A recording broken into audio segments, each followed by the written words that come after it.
Guten Tag, sixth graders. In German, that means good day, sixth graders. How are you? No, seriously, how are you doing? I'm fantastic. I hope you're fantastic as well. Hey, before we get started with our learning today, let's start with another joke of the day. All right, here's the joke. What do you call a boomerang that doesn't come back? Again, what do you call a boomerang that doesn't come back? I'll give you a few seconds to think of your response, starting now.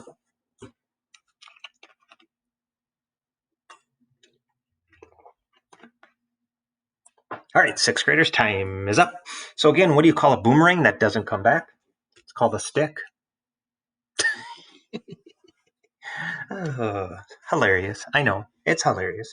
All right, so obviously you're watching this video right now and listening to me yap away, but today's focus is going to be on tensions.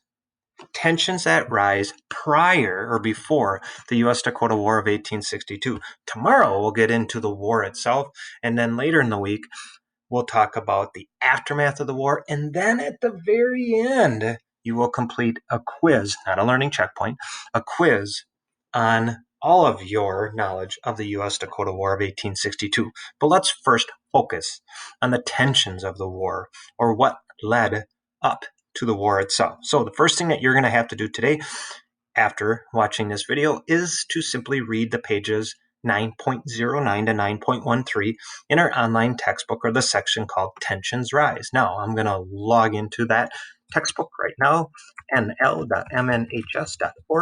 Hopefully you have it bookmarked already. I've already logged in for the day, so I don't need to log in. If you have difficulties logging in, please contact me or your HOA teacher. I'm going to click on chapter 9, scroll ahead to page 9.09, or until I see the section titled Tensions Rise. There it is. So I'm going to read these first two paragraphs, and then I'm going to read about Andrew Myrick. Okay, Andrew Myrick's name is going to come up down the road when we talk and focus more on the war itself. So read that section in their own words, Andrew Myrick.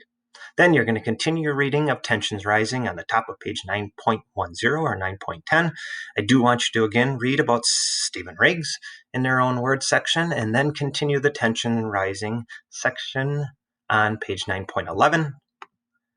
9.12, there's a couple more paragraphs, and then there's one small short paragraph on 9.13, and stop once you get to war. Okay, don't go any further.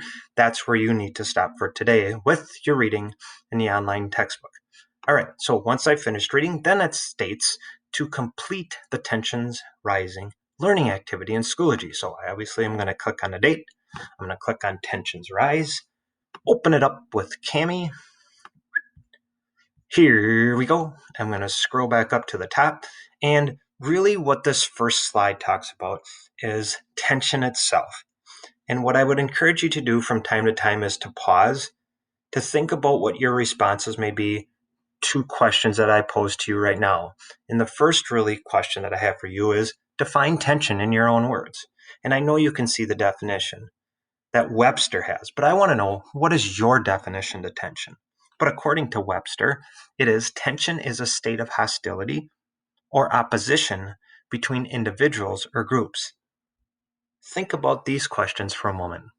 Have you ever had tension? What causes led to your tension? Who do you have tension with? Is it someone in your family? Is it a sibling? Is this sibling older or younger than you? Have you ever had tension with a friend? Have you ever had tension with a classmate? So those are all questions that I want you to think when it comes to tension, and you now focus your attention to the Dakota and the tension they're having at this time. Why do you think tension was rising with the traditional Dakota? Who did the traditional Dakota have tension with, and why? So those are questions that I want you to start thinking about as you start moving forward and thinking about what ended up leading up to the war itself. What caused this war to begin in the first place? Was it the tension that the Dakota, specifically the traditional Dakota, had? Questions to think about. All right, so I'm going to scroll down until I get to the learning activity itself. And I just want to read this short blurb to you, and then I'll explain what you're going to do down below. During the summer of 1862, certain factors caused tension to rise between the Dakota missionaries, the U.S. government, and traders. Each of these factors contributed to the start of the U.S. Dakota War of 1862, and then it again shows you the page numbers to read. So I have completed the first tension for you. Okay, one of the tensions that the Dakota were facing before the war started itself was the status of their food source. But before I tell you my response, who really has the tension when it comes to the Dakota? Remember, we have the farm and the traditional Dakota now. Who didn't decide to change their ways? Yeah, you're right, the traditional Dakota. And so the traditional Dakota, remember, were looked down on by the U.S. government.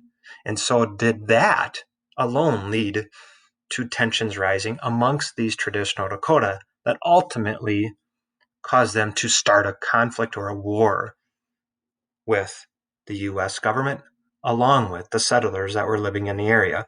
So here's what I came up with for status of food sources. Okay, the traditional Dakota, food supplies were short. Many traditional Dakota were hungry and getting sick, especially the children.